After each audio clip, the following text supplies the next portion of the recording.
The DRACO Group. Today is the 1-year anniversary of the Pulse nightclub attack. I don't know if you guys remember, in Orlando, Florida, there was a nightclub that was known to be a hangout for the homosexual community, and obviously a lot of other people loved hanging out there and partying, and it was attacked, and brutally attacked, and many people died, many people injured, and very, very sad day. Obviously, a day that we're remembering innocent life lost. I think it's really important to stop and think about that and remember those people that were lost. But it's also really important, I think, to stop and think about what have we learned from that attack.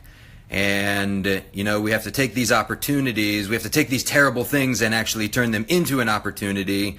And that opportunity that's offered for us is that, okay, here's a learning experience. Here's something that if we can learn some lessons from it, then maybe we can stop the next one from happening. Or maybe we can at least stop one more person from getting hurt, or one more person from getting killed. And if we can stop one more person from getting hurt, then it's worth it. So I asked myself the question, have we learned the right lessons from this attack? And I think we have learned a lot of good lessons, but I think there's a couple of things that stick out in my mind. Let's put it that way. A couple of things that I think we could be doing better. And that's right, Celia. We got to learn from these things. So here's one.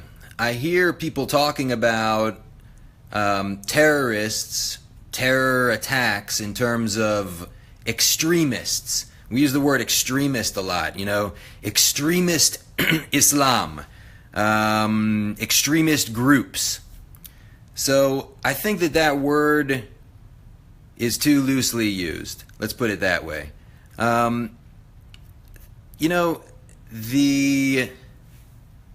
The people who perpetrate these attacks, guys, they don't consider themselves to be extreme.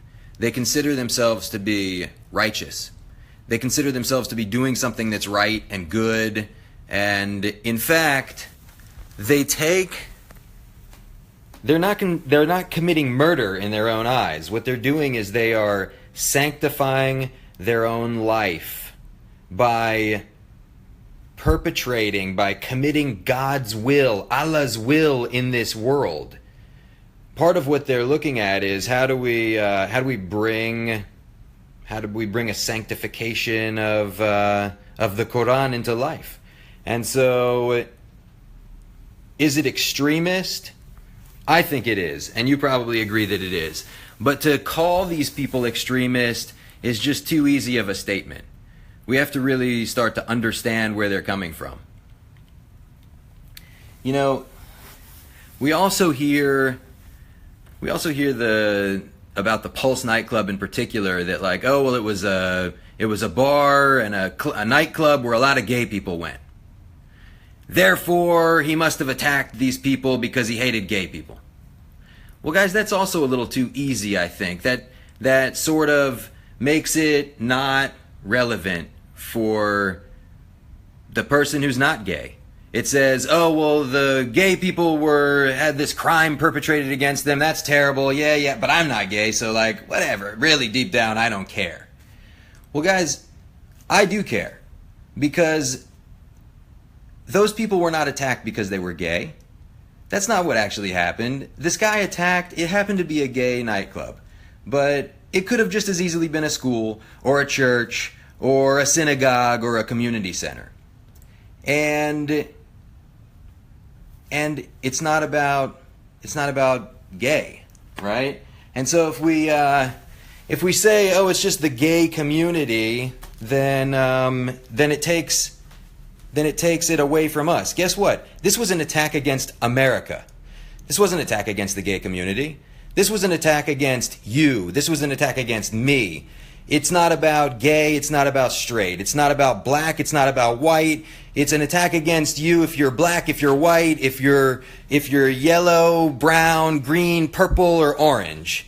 So this is something that we have to accept is against all of us, and it's not about like, oh, it's hatred against one single group. So now the question is, well, what do we do about this? Well, one of the things that really strikes me about the terrorist community, and you know, I've met a few of these guys. I've spent time with these guys. I've captured a number of them, and I've gotten to speak with them. And one of the things that strikes me is that they'll often talk about how they'll say, we're going to win because we believe in death and you believe in life. And so for you and me, I'm assuming you would agree with me that I say to myself, yeah, I do believe in life. But like, what a crazy statement. Why would you say you believe in death? And what they're really saying is that death is the only constant thing. Death is forever. And life is this short little time period that is really an illusion, because it's just this short little time that God put us into this world to do this, to do His righteousness. And if they can decide that righteousness means killing other people who don't believe in what we believe in, then that's what they're going to do. And they're going to sanctify their life through, and their death through perpetrating these acts. So we have to understand their culture. We have to understand where they're coming from, and we have to understand that, like, this is amazing that they will actually love death. What's up, Barry Barnes? Good to see you on here, man. So in knowing, right? So knowing that these people love death, knowing that this is part of their culture, that they say, hey, we're into death. I think we need to accept that, yeah, we do stand for life.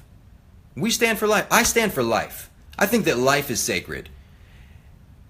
And so we need to do things to promote life. So now, today, a year later, I gotta be honest with you. It bothers me when I see that the Pulse nightclub is closed. That it's the entire space has been turned into a memorial. Now, guys, I'm all for remembering and memorializing the people that were killed. I'm all for that, and I think that it's important. However, maybe it would be even better if part of that memorial was to create a bigger Pulse nightclub. You know, this guy wants to go in and kill gay people. So guys, be more gay. Make a bigger nightclub. Make a nightclub that's twice the size. By closing the nightclub, I feel like we've given in on some level to a terrorist. By looking at the Pulse nightclub and going there, and it always evokes tears. So is that what we want to cause in our society? That we want to allow those terrorists to make us feel pain and suffering every time we look at a place where a terror attack happened? Guys, if we did that in Israel, every stone that we stepped on would cause us to cry. There have been terror attacks everywhere. So what we've learned in Israel is, don't just keep living, but celebrate life. Celebrating life is the greatest memorial that you can give to someone who was a victim of one of these attacks.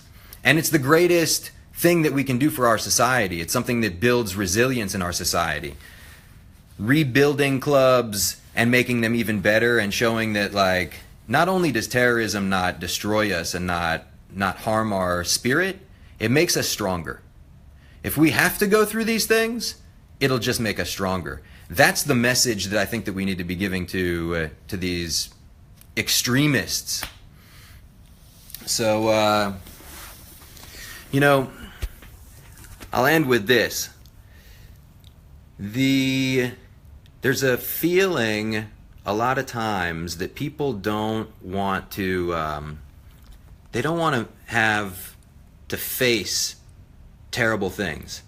And I think even more so that as individuals, we'll look at something and we'll say, hey, I'm strong. I know that I can deal with this difficulty, but I want to cause other people to not have to deal with it. So I'll put up a lot of flowers. I want people to look, they see flowers, they feel better. I don't want to have to cry. I don't want them to have to cry. Well, if we're not willing to face this pain head on, then the pain just continues to live inside of us.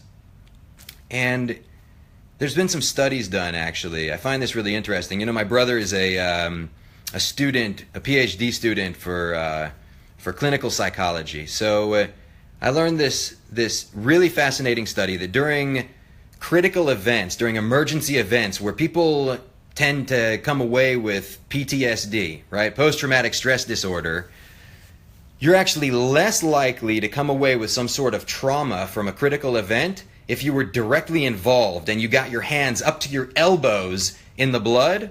You're less likely to have a problem than the guy who's like, oh, I can't look at that. Or even more, that feeling that sometimes people have of like, hey guys, just sit on the side. Don't deal with this. Don't look at it. Just sit over there on the side. Can you imagine during the attack at the Pulse nightclub if they tell people just sit on the side? Those people have more of a chance for trauma than somebody who gets their hand involved and like puts direct pressure on the wound. That guy has less chance of trauma. So to me, that's just another piece of evidence that by directly confronting pain and by directly confronting what it is that is difficult in this world, we actually build more resilience. Both, it's a physical thing, but it's also a spiritual thing. That you can be involved and celebrate life. Celebrate life. Be building things and not just creating a memorial to remember something, but create the memorial around celebrating life. I say, let's build a bigger Pulse nightclub. That's what I'd like to see. So, guys, if you like my video, make sure you get on and like the DRACO group page if you haven't done it already. And remember, sharing is caring. See you guys next time. Thanks for being on.